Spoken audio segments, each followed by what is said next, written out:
Estamos en el domingo 21 después de Pentecostés. Lectura de la epístola del apóstol San Pablo a los Efesios. Hermanos, fortaleceos en el Señor y en el poder de su virtud. Vestíos la armadura de Dios para que podáis resistir las acechanzas del diablo, porque no tenemos que luchar tan solo contra la carne y la sangre, sino también contra los principados y dominaciones, contra los gobernadores de estas tinieblas del mundo, contra los espíritus de maldad que andan por los aires. Por tanto, tomad la armadura de Dios, para que podáis resistir en el día malo, aguantar hasta el final en el combate y manteneros dueños del terreno. Estad pues firmes, ceñidos vuestros muslos con la verdad, y vestidos de la coraza de la justicia, y teniendo los pies calzados con el celo, para propagar el evangelio de la paz. Tened siempre embrazado el escudo de la fe, para que podáis detener todos los dardos encendidos de Satanás. Tomad también el casco de la salvación, y la espada del Espíritu, que es la palabra de Dios. Continuación del Santo Evangelio según San Mateo. En aquel tiempo dijo Jesús a sus discípulos esta parábola. El reino de los cielos es comparable a un rey que quiso tomar cuentas a sus siervos. Y para comenzar le fue presentado uno que le debía 10,000 talentos. Mas no teniendo con qué pagarlos, mandó su señor que fuese vendido a él, así como también su mujer, sus hijos y cuanto tenía, y que con su producto le pagase la deuda. Entonces el siervo, arrojándose a sus pies, rogóle diciendo: Ten paciencia conmigo, y todo te lo pagaré. Compadecido el señor de aquel siervo, le dejó marcharse, y le perdonó la deuda. Habiendo salido el siervo, halló uno de sus compañeros que le debía 100 denarios, y cogiéndole del cuello, le ahogaba diciendo: Paga lo que debes. Derribado a sus pies el consiervo, rogábale diciendo: Ten paciencia conmigo, y te lo pagaré. Mas él no quiso esperar, sino que se fue a encarcelarle hasta que pagase lo que debía. Viendo los otros consiervos lo que pasaba, se entristecieron profundamente y fueron a contar a su señor todo lo ocurrido. Llamóle entonces su señor y le dijo: Siervo malo, toda la deuda que te condoné porque me lo rogaste. ¿No debías pues tú también tener compasión de tu compañero, así como yo la tuve de ti? Y enojado su señor hizo que le entregaran a los verdugos hasta que pagase toda la deuda. Así hará también con vosotros mi Padre Celestial, si no perdonáis de corazón cada uno a vuestro hermano. En el nombre del Padre, del Hijo y del Espíritu Santo. Amén. Ave María Purísima. Estimados hermanos, hemos escuchado cómo este ejemplo de lo que nosotros decimos todos los días, ¿verdad? Perdónanos nuestras deudas, así como nosotros perdonamos a nuestros deudores. Cómo este hombre perdonó a su siervo 10,000 talentos, que era una suma enorme en aquel tiempo, y que lo perdonó con mucha facilidad porque le dio compasión y porque él se lo pidió. Y es semejante al perdón que Dios nos da cada vez que cometemos algún pecado, pequeño o grande, y Dios nos perdona fácilmente si sabemos pedirle, si se lo pedimos con humildad. Él es siempre accesible a nuestras oraciones. Pero Él quiere que nosotros también practiquemos esa paciencia, esa bondad con los demás. Y es lo que muchos cristianos no entienden, ¿verdad? Que sí entienden que Dios es bueno, que es misericordioso, pero no entienden por qué ellos tengan que serlo. Y lo cual es en el fondo una injusticia, porque Dios quiere que tratemos al prójimo como si fuera él mismo, como decía nuestro Señor, todo lo que habréis hecho a uno de estos, me lo habéis hecho a mí. Entonces, esa misericordia se puede decir para Dios, ¿verdad? Para todas los demás que son miembros de la Iglesia, que son miembros de Cristo, porque Cristo es la cabeza de la Iglesia. Tener misericordia con los miembros de la Iglesia es tener misericordia con Cristo. Entonces es normal que nosotros, puesto que Dios nos ha socorrido, nos ha perdonado, nos ha ayudado, pues nosotros tengamos esa actitud con los miembros del cuerpo de Cristo. Pero muchos no lo ven, esa cuestión.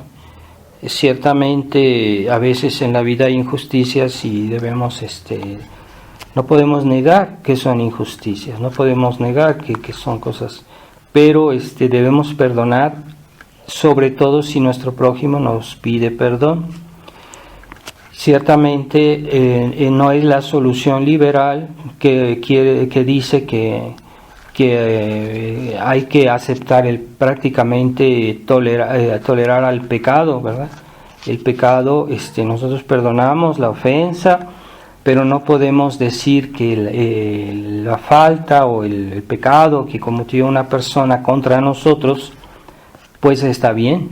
No, eso no nos trata de negar la verdad y no se trata de hacer injusticia o injuria a la verdad, pero sí podemos perdonar la ofensa personal y el pecado personal de nuestro prójimo, sí debemos ser prontos a perdonar, pero no vamos a negar tampoco que esta persona, por ejemplo, hizo algo que es evidente y que está mal, no lo podemos justificar.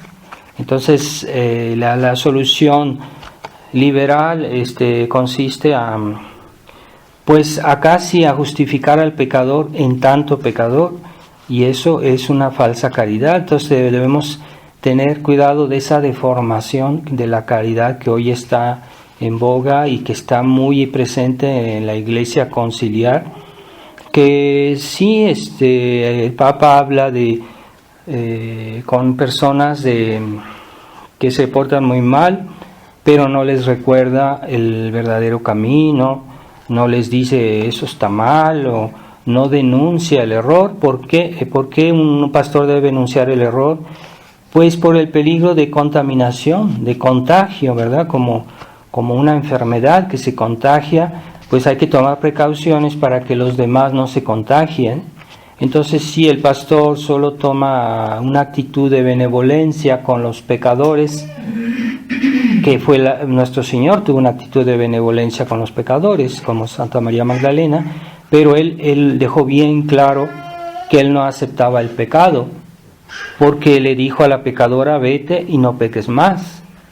Entonces, cuando vemos que el Papa Francisco recibe a personas completamente desviadas, pero no denuncia su pecado, simplemente los trata con demasiada consideración, demasiada amabilidad, que no es lo mismo con otras personas que tratan de defender los valores cristianos, que aunque algunas veces hagan algún error, puede ser, algo que no esté correcto, pero no es tan grave, ¿verdad? Comparado con un escándalo público de hombres que pecan gravemente, como esta semana el Papa recibió a esta política americana, la Pelosi, la recibió como si fuera casi como un héroe, con grandes sonrisas, con mucha simpatía, pero es que ¿acaso le dijo que por qué ella había promovido el aborto,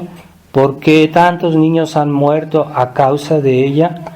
Entonces, ¿dónde está? En ese momento es el momento de decirlo.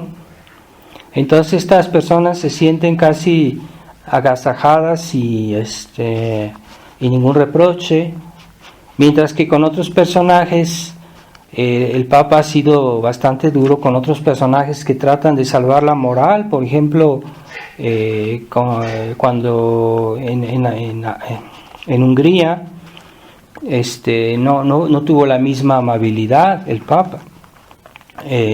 Suprimió algunas cosas, suprimió algunos eventos, y precisamente en ese país se trata de defender algunos valores cristianos. Yo no digo todos, pero es un país muy criticado porque hace algo por defender los valores cristianos. Entonces ahí el Papa no hizo las mismas actitudes que tiene con aquellas personas que realmente están desviadas, y al contrario, en lugar de recordarles la verdad, los mandamientos, no lo hace como claramente. No basta decírselo en secreto, porque el Papa es una persona pública, que tiene una función pública, y entonces lo que él dice tiene un efecto público. Así que si él calla, si él no denuncia, la gente, incluso sobre todo la gente más sencilla, la gente más ingenua, lo interpreta como una aceptación, como una aprobación, ¿verdad? Si la gente ve que todo son sonrisas, que todo es simpatía por esas personas, pues dicen, no, es que el Papa está de acuerdo con eso. Es que eso la gente sencilla lo interpreta así, es inevitable. Entonces, por eso la Iglesia siempre denunció el mal, o sea, históricamente siempre la Iglesia ha denunciado el mal. Hasta ha habido papas que han tenido que sufrir grandes males porque no quisieron callarse, por el bien del pueblo, por el bien del cristianismo. Entonces, si hagamos la diferencia entre la verdadera misericordia, el verdadero perdón, y un cierto perdón que es una falsa caridad, que es lo que hoy mucha gente no entiende, porque les han inculcado eso desde niños en la Iglesia conciliar, y creen que eso está bien. Entonces hay que dejar pasar todo, no hay que contradecir a nadie, no hay que criticar, no hay que luchar por los valores cristianos. Entonces cada vez más nuestra sociedad se degrada, y eso es lo que ha pasado en estos más de 2 siglos de cultura liberal, como decía el cardenal Ratzinger, que la preocupación del Concilio Vaticano II fue la de asimilar 200 años de cultura liberal. ¿Qué quiere decir? Que ahora todo se tolera, que todo se permite, y que desde hace 200 años pues la situación del cristianismo se degrada. ¿Por qué se degrada?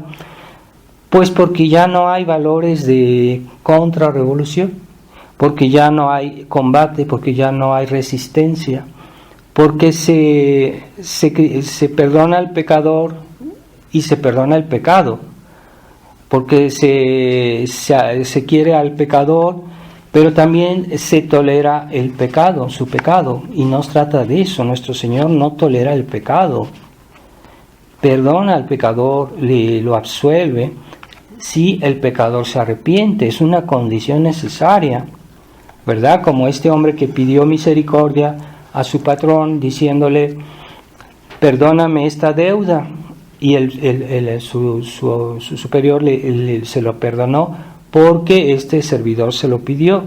Así que Dios nos perdona a condición que nos arrepintamos. Es la condición que Él pone, o sea, siempre ha sido así, que debemos reconocer nuestro pecado. Pero si se habla de una misericordia que engloba todo, no solo al pecador, también al pecado, pues entonces se está distorsionando todo, y no es lo que Dios quiere. Así dijo Nuestra Señora María Magdalena, le dijo, vete y no peques más. Ciertamente nuestro Señor mostró mucha misericordia con Santa María Magdalena, pero le dijo al final, dejó las cosas claras, yo te perdono a ti, pero no acepto el pecado, no peques más. Ahí se ve la verdadera misericordia, que no es una misericordia débil o cómplice, que es la que nos han inculcado ese sentimiento de libertad religiosa, ¿verdad? Esa tolerancia de todas las religiones como tales. Nosotros en los estados católicos, cuando hubo, que todavía se reconocía a Cristo Rey en la sociedad, había una noción de tolerancia que era católico, una tolerancia en la cual a veces se dejaba, por ciertas razones, se podía tolerar un mal, aunque no se lo aceptase, y simplemente se ponían pues unas ciertas barreras, pero eso no era el hecho de querer aceptar eso como tal, sino simplemente darle un tiempo, tal vez para que esto se mejore, para que las cosas se arreglen, ¿verdad? Pero nunca era una aprobación.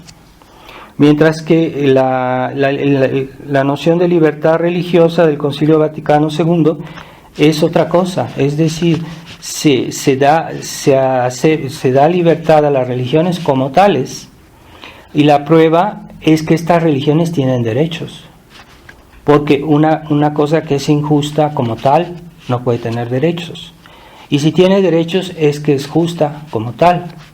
Entonces eso es el problema del Concilio Vaticano II, que se cambió el sentido de la tolerancia.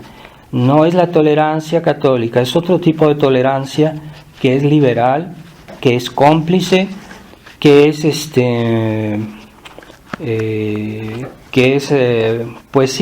deja hacer y no impide y no ayuda al cristianismo. La prueba es que después del Concilio Vaticano II la situación no se mejoró en el mundo, se empeoró. Y cuando en esos tiempos, cuando comenzó el concilio y había sacerdotes, obispos, cardenales que decían, pero ¿cómo es posible que se haga toda esta abertura hacia el protestantismo? Incluso se adoptan elementos protestantes en la misma liturgia católica. Sí, la respuesta era que todo eso era para tratar de convertirlos, era una manera de convertir a los protestantes. Esa fue la respuesta en aquel tiempo, y mucha gente creyó, y eso mucha gente se tranquilizó porque diciendo, bueno, el Papa sabe lo que hace, quiere decir que la gente con el tiempo va a ser positivo, esto se va a ir mejorando, pero no pasó eso. No solo no se mejoró, sino se empeoró. Y en tiempo del Papa Pío XII, al final de su pontificado, pues había una conversión en masa de los protestantes en Estados Unidos, en Alemania, en Inglaterra, había una conversión en masa. Y después que vino el concilio, no solo ya se detuvo esta conversión, sino que ahora son los católicos que se hacen protestantes. Al punto que hay países que están invadidos por el protestantismo, como Guatemala, que era un país tradicionalmente católico, y México también, que siempre hubo el 99% del pueblo era católico, pues ahora ya por todos lados vemos templos protestantes. ¿Qué pasó? ¿Dónde está la obra del concilio? ¿Qué es lo que hizo el concilio? Entonces nuestro Señor dijo, el gran criterio, antes que hacer mucha teoría, mucha reflexión, el gran criterio, que es tan simple también, es por sus frutos los conoceréis. Por sus frutos los conoceréis.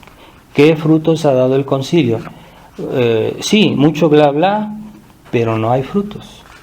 Al contrario, los católicos se han debilitado, ya no tienen noción de lo que es ser católico, porque no saben distinguir entre lo que es la misa católica y lo que es la cena protestante. No saben distinguir. Si uno les pregunta ¿cuál es la diferencia?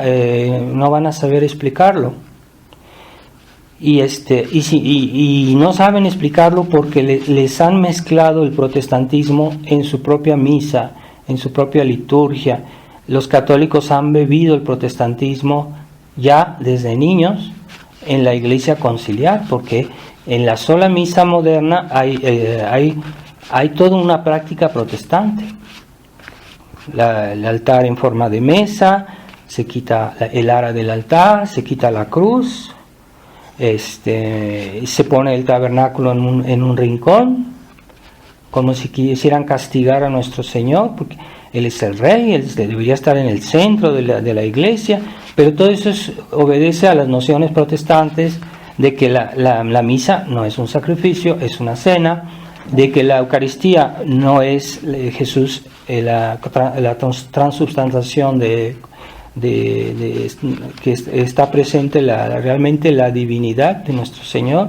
Por eso lo ponen en una esquina, no es casualidad, no es porque dan la comunión en la mano, pues porque es la noción protestante de que la hostia es un pan bendito y nada más, que Dios está presente de una manera espiritual, pero no está con su cuerpo, sangre, alma y divinidad. Aunque no lo digan, pero la práctica hace que, como dice el famoso adagio, lex orandi, lex credendi, de la manera que rezamos, también creemos, y nuestra oración inspira nuestra fe.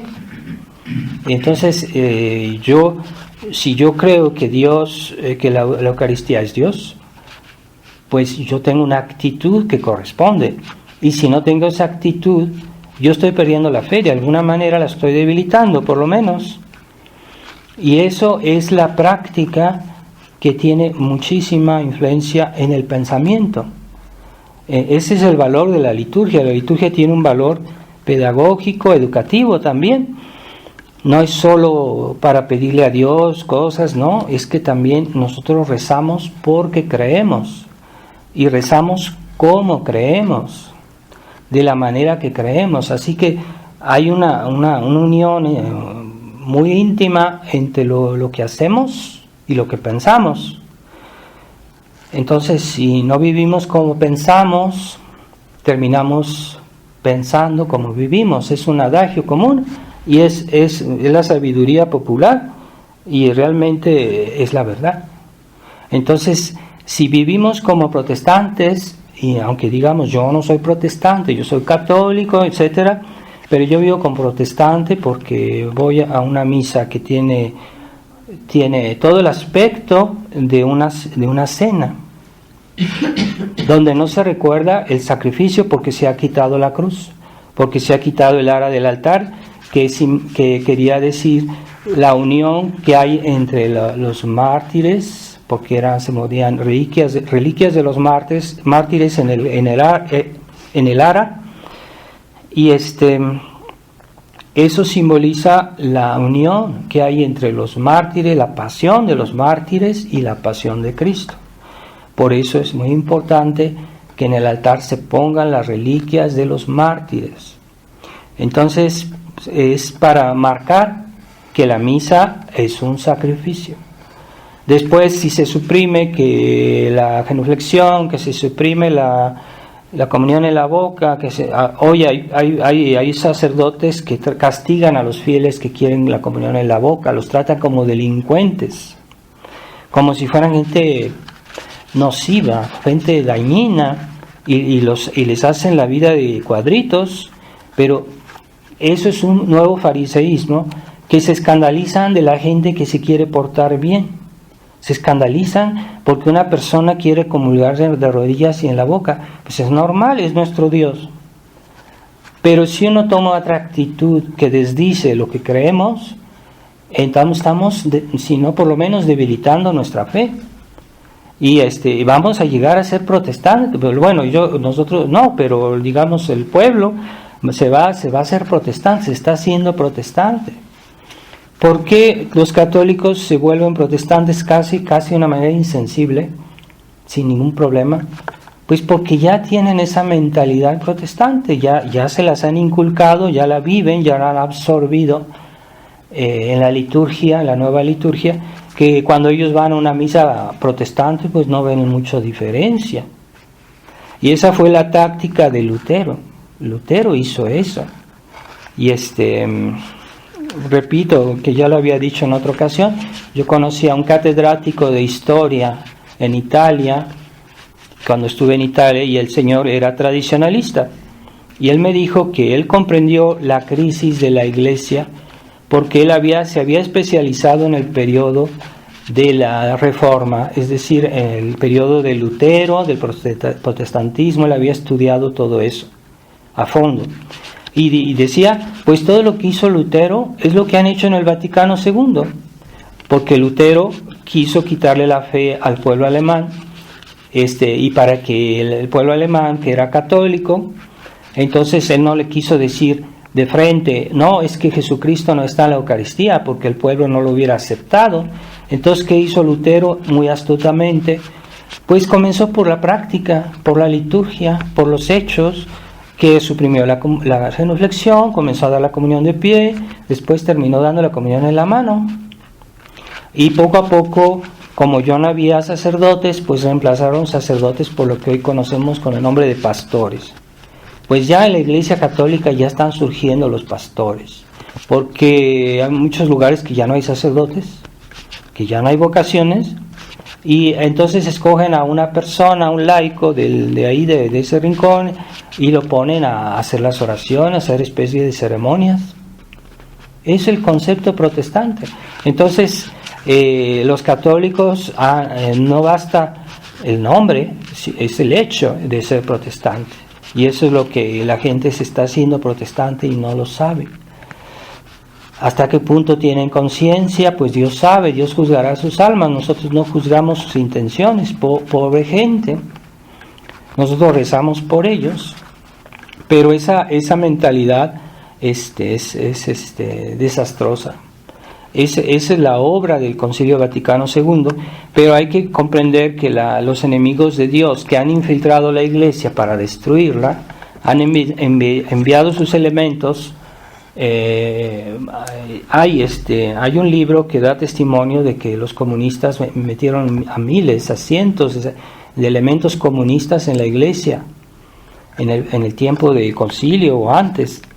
Y esa gente mucha gente de esa es gente corrompida, gente inmoral, que se dedican a hacer cosas incluso de impureza, para destruir a la Iglesia por dentro, para hacer del clero una bola de degenerados.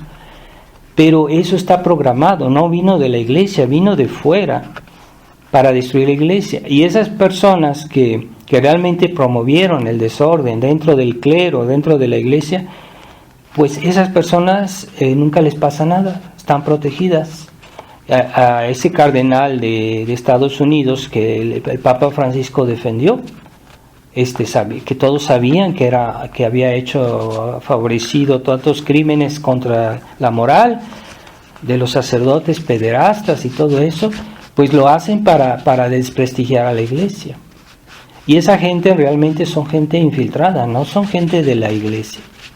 Y a los que realmente han promovido eso dentro de la Iglesia no los castigan, pero a los que no hicieron nada, o a los que tal vez fue algo leve, eso sí los castigan y sale todo en los periódicos, como el hecho del cardenal de Australia que parece que todo fue un montaje contra él y que él no era de esa gente, pero lo presentaron al público como un degenerado.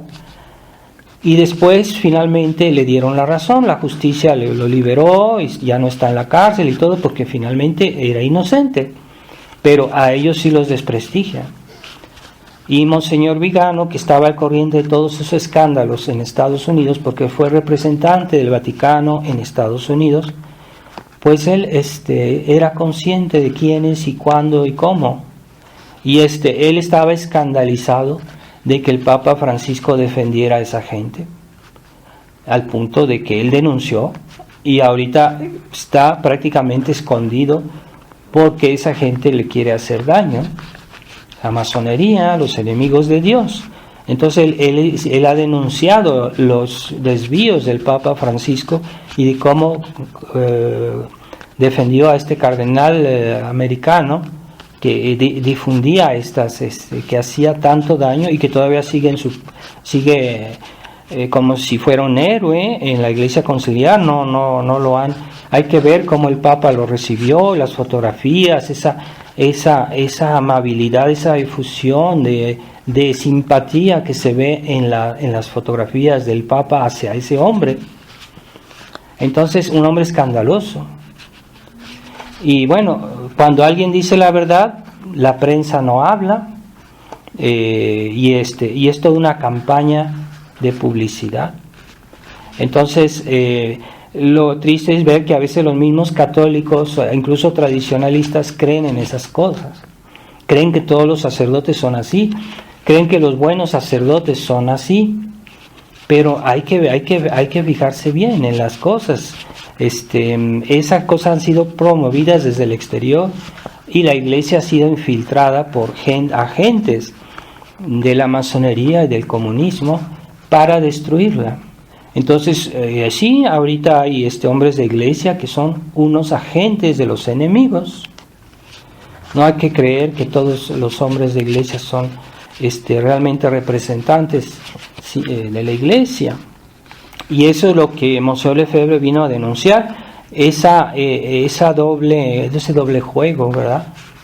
Entonces, cómo el catolicismo se ha vaciado de su contenido, lo han llenado de otro contenido que ya no corresponde a lo que siempre se dijo, y le han dado al Evangelio otro sentido que no tiene, que no le dieron los santos, que no le dieron los padres de la Iglesia, y ahora se interpreta el Evangelio en un sentido izquierdista, comunista, populista,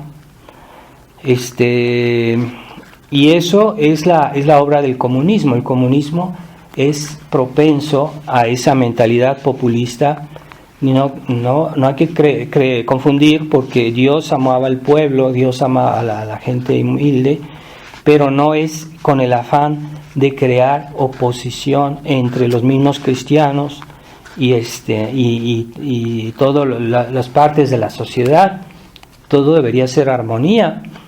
Siempre habrá en la sociedad gente que es pobre, porque a veces puede ser por razones inevitables, puede ser por una enfermedad. Hay gente que se queda pobre porque tiene una enfermedad, porque no tiene la capacidad de tener un negocio o una empresa, porque son personas que no son capaces. Y siempre habrá en la sociedad gente más capaz, que puede enriquecerse más. No es forzosamente porque haya robado. Sí los hay personas que tienen mucho dinero porque han robado, porque son corruptos, sí, pero no siempre es así. En la historia de la Iglesia ha habido gente muy rica que eran santos, que fueron santos y eran personas muy ricas, pero usaban su riqueza de una manera cristiana, ayudaban a los pobres, porque pobres siempre habrá, como decía San Pío X. Es una constante de la historia, siempre habrá gente pobre, siempre habrá gente rica.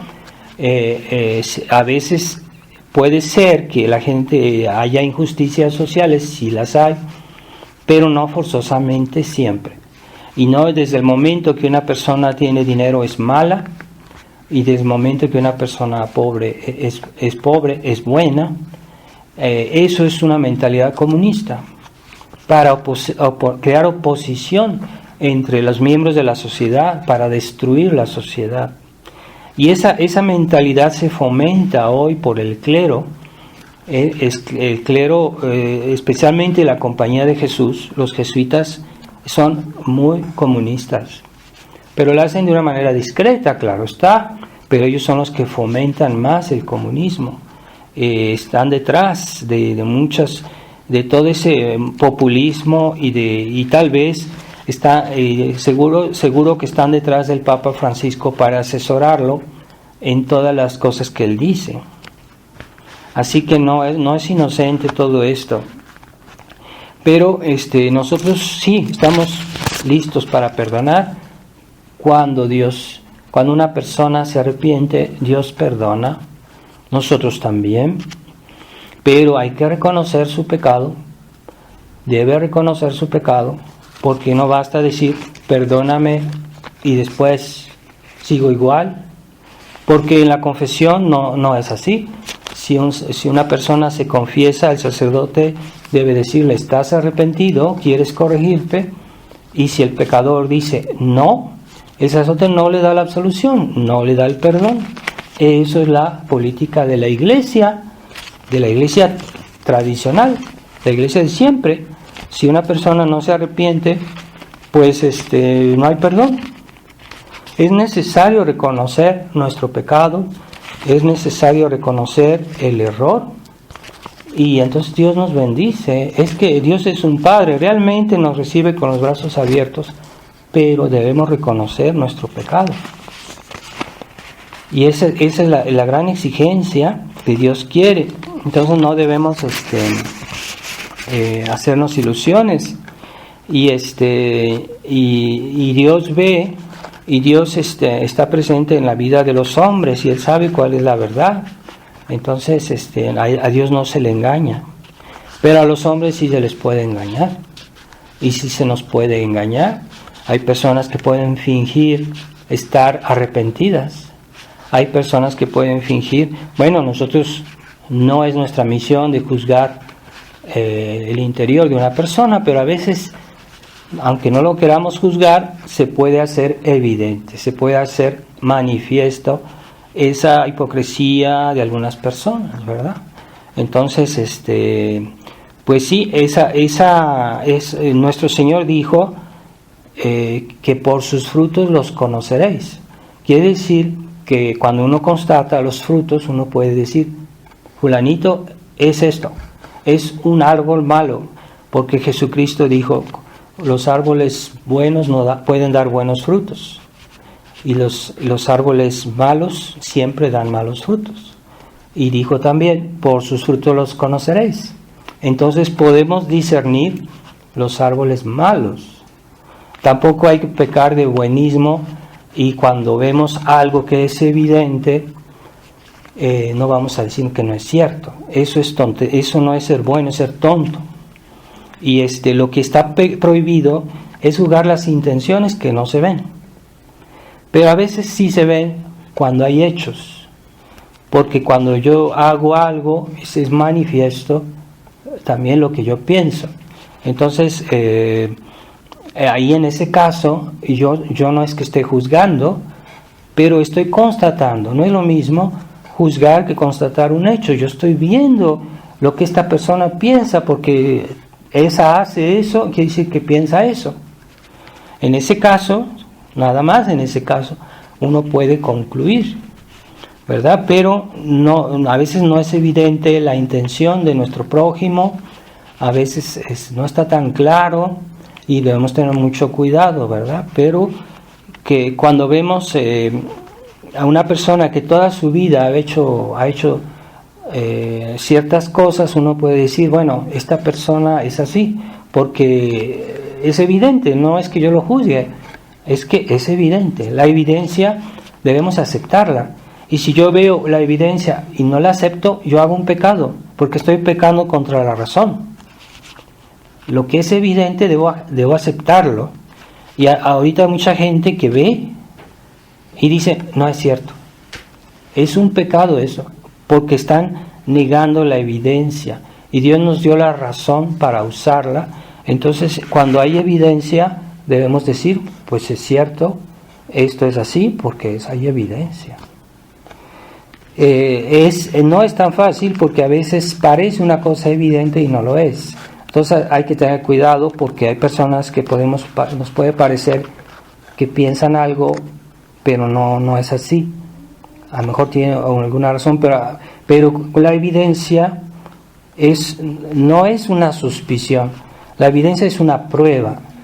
Cuando yo veo algo que no puedo decir lo contrario, que no hay lugar para decir o para tener una duda, esa es la evidencia. Hay personas que confunden la evidencia con la suspición, porque podemos tener una suspición, decir, es posible que esto sea, pero eso no es evidencia. A veces una suspición muy fuerte, una impresión muy fuerte de algo, pero no es una prueba, porque no es todavía evidencia. La evidencia es cuando no hay otra posibilidad, cuando algo ya realmente es imposible negar lo contrario. Y en el campo jurídico a eso se le llama tener una prueba. ¿Qué es una prueba? No, es que fulanito me parece que yo estoy seguro que es así. Sí, pero tienes pruebas. No tienes pruebas, no juzgues. En ese caso no hay que juzgar. Pero hay personas que son muy rápidas a imaginar cosas, a tener suspiciones. En México la gente es muy así. La gente siempre es muy suspicaz y está imaginando cosas. A veces por un detallito, ¿no? Y eso es una injusticia porque uno puede a veces tener dudas justificadas, pero no es una prueba. Entonces ya de pasar de la duda a la afirmación se necesita una prueba. A veces uno puede tener una duda justificada, entonces en ese caso no es pecado. Pero si uno está imaginando cosas en base a detallitos ínfimos, y eso es pecado porque uno está juzgando a la gente. Y eso hace la vida difícil, hace la vida impracticable, porque esas personas no se deciden a nunca hacer nada, porque están siempre sospechando de lo que uno les dice, y creen que a lo mejor esto es así, entonces, y por eso no creen o no hacen. Y la experiencia personal que yo tuve con Monseñor Lefebvre, porque yo conocí de cerca a Monseñor Lefebvre, él creía siempre lo que le decían, y no era un ingenuo, pero él creía siempre lo que le decían. Él suponía la buena voluntad de la gente. Aquí en México la gente siempre supone la mala voluntad de la gente. Hay mucho de eso en México. Entonces, él suponía la buena voluntad. Pero sí, después se daba cuenta. Él veía los hechos. Ya después él reaccionaba muy bien y no se dejaba abusar. Él era muy realista. Monseñor Lefebvre era una persona muy realista, pero siempre yo veía que mucha gente iba a hablar con él y siempre les creía, pero no es que era ingenuo, es que tenía buena voluntad. Y las personas, ya con el tiempo, cuando él veía los hechos, pues él decía no, y ya decía no, esta persona está mal, y ya de eso nadie lo sacaba porque ya había visto. Entonces era una persona que no era suspicaz, a pesar de que lo acusaran de eso, de ser una persona negativa, de ser una persona mala. No, él era muy bien intencionado y siempre suponía el bien. Si él criticó al Concilio Vaticano II, es porque él constató que ese concilio dio malos frutos. Y ya de eso nadie lo sacó. Hasta el fin de su vida él continuó a denunciarlo. Pero no era un ingenuo, Monseñor Lefebvre, ni un débil. Nos dejó un gran ejemplo de caridad, así como aquí se ve en el Evangelio de hoy que ese patrón le perdonó tan fácilmente a ese hombre, le perdonó sus pecados. Le perdonó sus pecados, es decir, su deuda, y le creyó. Pero le dio la oportunidad porque le dijo, mira, si yo te perdono, atención, Entonces, Dios sabía que ese siervo no era tan sincero, pero le dio la oportunidad. Hay que saber dar la oportunidad a los demás, nosotros también. A veces todos somos pecadores, o sea, fulanito pudiera hacer esto mal, pudiera ser posible que me está engañando, pero por eso no le voy a dar ninguna oportunidad, no sea que me vaya a engañar. Entonces no se le abre ninguna puerta a los pecadores, y por eso también los pecadores no se pueden salvar si no les damos una oportunidad. Sí, pero es que a lo mejor me quiere engañar. O por ejemplo, un pobre me pide limosna, pero es que a lo mejor lo va a usar para tomar droga. ¿Estás seguro? ¿Estás seguro que lo va a usar para tomar droga? Y aunque lo tomara, esa persona necesita comer. Pues hay que darle aunque sea poquito. No digo que mucho dinero, pero siempre hay que darles algo, aunque sea poquito. Monseñor Lefebvre era lo que él hacía. Y una vez dio una limosna y una mujer vino casi a regañarlo. No, es que ese señor va a usar eso para emborracharse, no le den nada. Y Monseñor Lefebvre dijo, no, yo cumplo, mi deber es ayudar a los demás, debemos todos ayudar a nuestro prójimo. Ya si él hace mal uso de ese dinero es cosa de él, pero yo cumplo, porque yo sé que esa persona también tiene que comer. Entonces esa es hay que saber también tener una cierta largueza y no ser tan suspicaz, porque todo eso paraliza, ¿no? Por ejemplo, yo he tenido iniciativas como sacerdote y algunos fieles de la tradición, o sea, me han bloqueado y no me han ayudado, o sea, porque tal vez el padre a lo mejor no está bien en esto, entonces están bloqueando y finalmente en lugar de impedir un mal, impiden un bien. Entonces no es bueno esa suspicacia excesiva. No hay que ser tontos, pero sí no hay que cerrar todas las puertas a los demás, o sea, hay que darles oportunidades. No quiere decir que no sea posible, que pase, que a lo mejor abusen de mí, pues sí, puede pasar, pero no hay que cerrar todas las puertas. Y normalmente es un signo de buena voluntad darles crédito a las personas, a menos que fueran cosas así muy sospechosas, ¿verdad? Pero a veces por un detallito es signo de mezquinidad. Por un detallito yo bloqueo cosas muy importantes, eso se llama mezquinidad. Entonces a veces entre los tradicionalistas yo he constatado mucha mezquinidad y por eso las cosas no se hacen, no avanzan, no se logra hacer todo lo que se pudiera. Hay que saber dejar un margen, y este patrón le dio un margen a bastante grande, porque este hombre le debía una suma importantísima en ese tiempo, ese dinero que le debía una suma muy importante, y se la perdonó. Así que a veces los pecadores también les toca el hecho de que les tengamos compasión, y eso tal vez los predispone también a abrir su corazón. Por eso hay que ser un poquito, no ser tan estrictos en esa manera digamos, de no dejarse abusar. Sí es cierto, ¿no?, que hay abusos en esta vida, muchos abusos. Entonces, y también observemos que fueron los siervos que constataron que después este señor no quiso perdonar a un amigo suyo que le debía, no le quiso perdonar. Entonces fueron los siervos y le dijeron al patrón: pues mira, estábamos muy tristes porque vimos esto. Esos siervos son los ángeles, que son como los mensajeros, son los intermediarios entre Dios y los hombres, y ellos van a mostrar a Dios las obras, nuestras obras, o incluso a veces los ángeles de la guarda de nuestro prójimo, aunque sea una persona mala. Esos ángeles de la guarda también esperan que nosotros tengamos compasión con los pobres pecadores.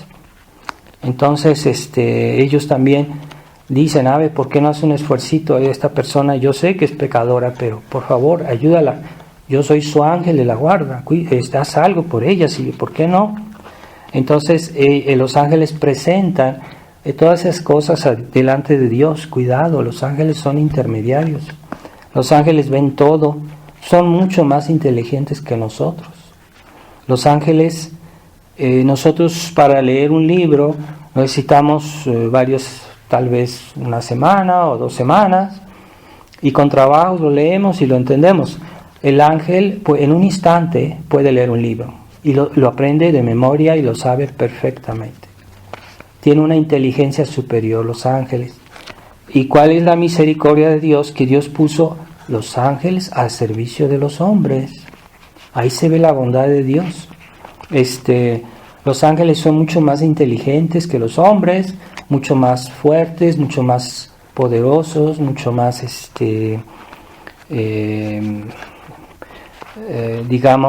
perfectos. Ellos no se enferman, ellos no tienen debilidades, no tienen problemas, nosotros tenemos muchas fragilidades. Pues Dios los puso al servicio de los hombres. Así que cada ángel, su función es cuidar a un hombre. Pues qué bondad de Dios, ahí se ve la grandeza, la generosidad de Dios. Y no solo los ángeles, también puso los santos y la Virgen María a nuestro servicio prácticamente. Entonces ahí se ve a qué punto Dios es condescendiente, pero no nos engañemos, la condescendencia de Dios no es que Él acepta nuestro pecado, nunca lo aceptará como tal y nunca lo perdonará como tal. Así que no se hagan ilusiones los ecuménicos de que, bueno, los pecadores ahorita pues ya son aceptados, ¿verdad? Ahorita ya el Papa pide que les den derechos a los homosexuales, que el Estado les dé protección, que esté fomentando el vicio, de esa manera está fomentando el vicio. Pues eso es lo que pide el Papa a los gobiernos, que les den que hagan leyes para proteger a esas parejas de homosexuales. Es fomentar el vicio. Entonces, toda esa es falsa misericordia. Dios no acepta el pecado. Entonces Dios se equivocó cuando castigó a Sodoma y Gomorra. Dios hizo mal. Entonces hay que corregir la Biblia, hay que suprimir esos pasajes de la Biblia. Dios es injusto, Dios no tiene caridad, ¿verdad? Es un contrasentido, ¿verdad? Pero a veces los católicos liberales tienen delante de ellos una montaña y no la ven. Es una ceguedad de una deformación de la inteligencia, la deformación de la voluntad, y están ciegos, pero no ven. Esa es la mentalidad del católico liberal, pues están viendo cosas que son evidentes y no las ven. Eso también es pecado. No hay que olvidar que es un pecado contra el Espíritu Santo negar la verdad conocida. La verdad que nos es conocida y la negamos es pecado. Es un pecado muy grave porque es el pecado contra el Espíritu Santo. Y está en el catecismo esto, no es una invención mía, así que por eso el cristianismo se degrada, la sociedad se degrada, los católicos pierden la fe y el catolicismo está perseguido porque los enemigos tienen manos libres para hacer todo lo que quieran. Ya los católicos no quieren defenderse, no saben defenderse porque están neutralizados desde el punto de vista moral, intelectual, no saben qué es eso, cómo se defiende uno. La vida es una lucha sobre todo contra nuestros pecados, claro está, sobre todo contra el demonio, pero también en el mundo hay fuerzas que se quieren imponer, fuerzas del mal que se quieren imponer y que nosotros debemos neutralizarlas. Por eso hubo en otros tiempos las guerras de religión, porque los católicos defendían a su religión. Por ejemplo, aunque digan los historiadores mentirosos, el protestantismo holandés quería imponer por la fuerza el protestantismo a los católicos y los católicos se defendieron y España vino y les ayudó porque hacían masacres los protestantes, eso no dicen la falsa historia oficial. Los protestantes mataban a los católicos. Yo estuve en Suiza un tiempo, unos años, y ahí en la región donde yo decía misa, pues había esa región era católica y no querían ser protestantes. Pues vinieron los protestantes de otro lado y por la fuerza hicieron que todos fueran protestantes. Y a los que no quisieron, los mataban. Y había un pueblo que lo exterminaron completamente, o sea, ese pueblo lo borraron del mapa porque toda esa gente no quería ser protestante. Ahí está el ecumenismo protestante, ¿verdad? Esas son las cosas que no se dicen, ¿verdad? Pero el protestantismo es agresivo, era agresivo. No son unos niños inocentes. Y ahora el Papa habla como si los católicos fueran los que agredieron a los protestantes. No, generalmente eran los protestantes que agredían a los católicos con las armas, por la fuerza. ¿Cómo impuso Enrique VIII el protestantismo en Alemania? Por la fuerza. Y el que no aceptaba lo mataban, lo torturaban de una manera horrible. Eso no se dice. Sí, entonces nosotros debemos A veces no es fácil practicar la misericordia y también la justicia, pero el criterio es la verdad. Si somos fieles a la verdad nos mostrará el camino, y es algo que falta mucho hoy en la gente, el amor a la verdad, y sobre todo la primacía de la verdad, porque la verdad nos hará libres, nuestro Señor lo dijo. Entonces, en todo, lo más fácil para saber qué hacer, cómo hacer, pues buscar la verdad, y ya sabemos cuál es la actitud que debemos tomar, y es el camino. Jesucristo dijo: yo soy el camino, la verdad y la vida. No nos engañemos, no busquemos 5 pies al gato, ¿verdad? Y el católico liberal es así. Delante de la evidencia dice que no es así. Y eso es pecado. Esa mentalidad de negar la verdad conocida es muy típico de los católicos liberales. Es un desastre. Y ese pecado, nuestro Señor dijo: los pecados contra el Espíritu Santo, los otros pecados serán perdonados, pero los pecados contra el Espíritu Santo no serán perdonados ni en esta vida ni en la otra. Quiere decir que muy difícilmente Dios perdona esos pecados, y cuidadito, no hay que jugar con el Espíritu Santo. Vamos a pedir a los santos ángeles que nos protejan en este mes también, que está dedicado a los ángeles, a Nuestra Señora del Rosario, porque la oración es colirio para los ojos, es medicina para los ojos. El que reza, los ojos se le abren, los ojos espirituales se le abren y comprende muchas cosas. La fidelidad a la oración, y en nuestro tiempo la fidelidad al rosario, la fidelidad a la devoción al corazón inmaculado de María es medicina para nuestro tiempo. Ave María Purísima. En el nombre del Padre, del Hijo y del Espíritu Santo. Amén. Amén.